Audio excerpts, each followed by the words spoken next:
नमस्कार, मेरा नाम डॉक्टर नितिन परासर है। मैं कंसल्टेंट कार्डियोलॉजिस्ट एंड इलेक्ट्रोफिजियोलॉजिस्ट हूँ। मैंने अभी रिसेंटली विवेकानंद आरोग्य केंद्र ये जो सेंटर है ज्वाइन किया है। जैसा कि सर ने अभी बताया कि एक चैरिटेबल हॉस्पिटल है, यहाँ पर सारी सुविधाएं हैं, बहुत अफोर्डेबल रेट्स में अवेलेबल हैं। अगर हम कार्डियोलॉजी रिलेटेड प्रोसीजर्स और फैसिलिटीज़ के बारे में बात करें तो यहाँ पे बेसिक चीज़ों से लेके एडवांस्ड फैसिलिटीज़ तक सब कुछ अवेलेबल है।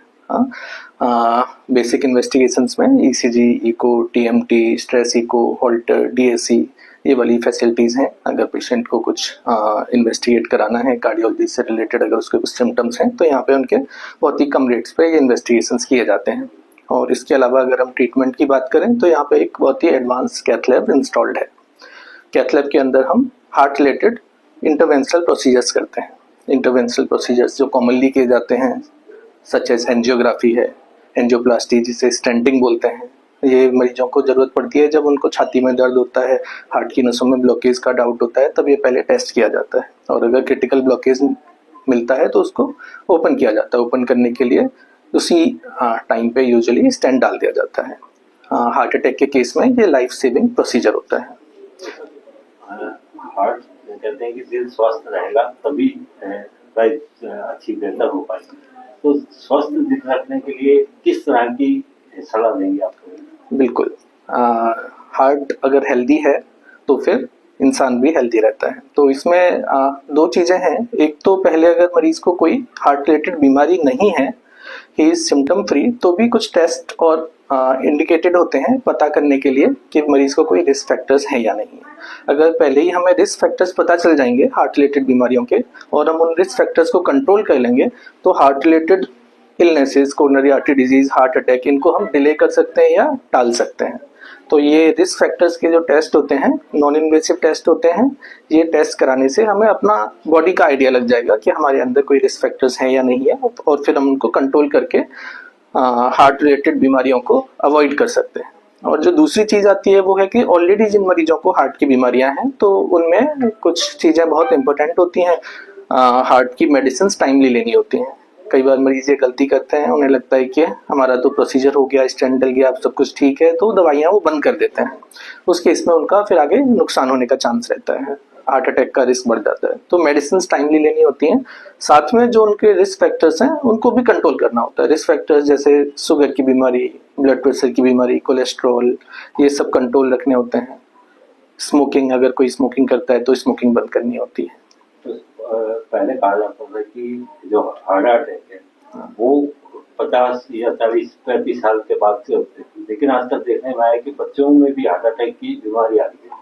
खासतौर पर भी पीछे कोई डीजे पे डांस करते करते बच्चों में अटैक आ गया। तो किस तरह से इसको देखते हैं? बिल्कुल, अभी हम लोग देख रहे हैं कि बहुत ही कम एज में भी लोगों को हार्ट अटैक आ रहे हैं। इनफैक्ट हम कैथ लैब में जब प्रोसीजर कर रहे हैं तो भी पहले जो ओल्डर एज में हार्ट अटैक वाले पेशेंट्स आते थे, अभी यंग एज में भी आ रहे हैं। तो यंग एज में सच एज 20s में, 30s में पेशेंट को मेजर हार्ट अटैक हो रहे हैं। इसके रिस्क फैक्टर्स कई सारे हैं, एग्जैक्ट कॉज को पिन पॉइंट करना मुश्किल है। यंग एज में जो हार्ट अटैक होते हैं उनमें most common risk factor is smoking. Smokers में ज़्यादा चांस रहते हैं हार्ट अटैक के। उसके अलावा जो ट्रेडिशनल रिस्क फैक्टर्स हैं वो तो हैं ही, such as blood pressure, cholesterol, sugar की बीमारी, सेडेंटरी लाइफस्टाइल, ये रिस्क फैक्टर्स तो दोनों में कॉमन है। Smoking is more common in younger age group. और उसके अलावा और भी रिस्क फैक्टर्स हैं सच एज पॉल्यूशन, जेनेटिक्स का रोल भी है यंग पेशेंट्स के अंदर।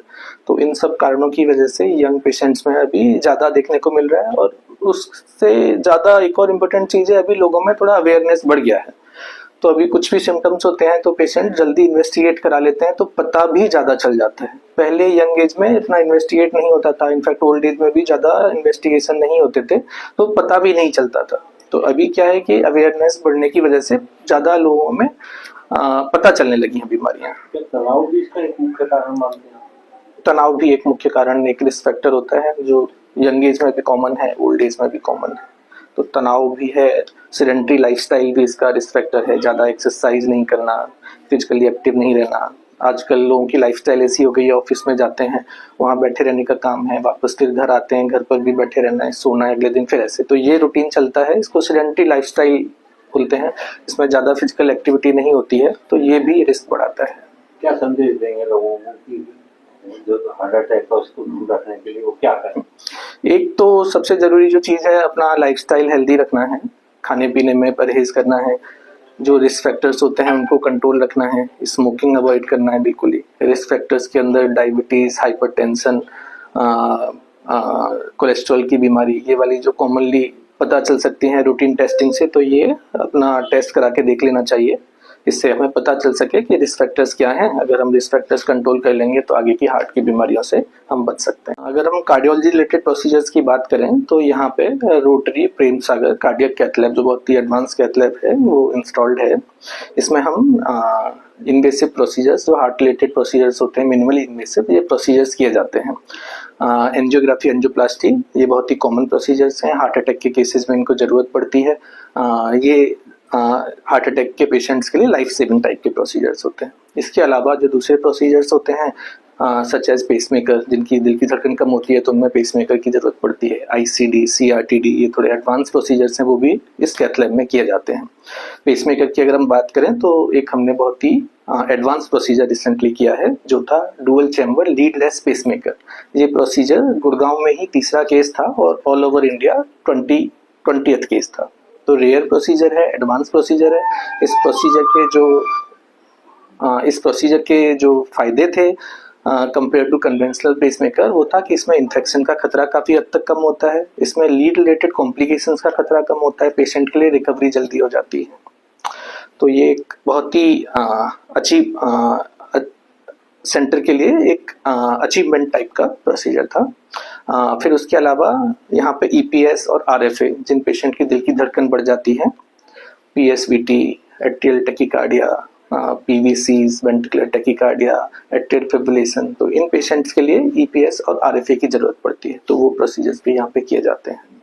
तो ओवरऑल यहाँ पे हार्ट रिलेटेड सारे के सारे प्रोसीजर्स, सारे के सारे ट्रीटमेंट अवेलेबल हैं, और सबसे इम्पोर्टेंट चीज है कि अफोर्डेबल रेट्स पर अवेलेबल हैं, और अफोर्डेबल रेट्स के साथ में हमने क्वालिटी पे कॉम्प्रोमाइज नहीं किया है।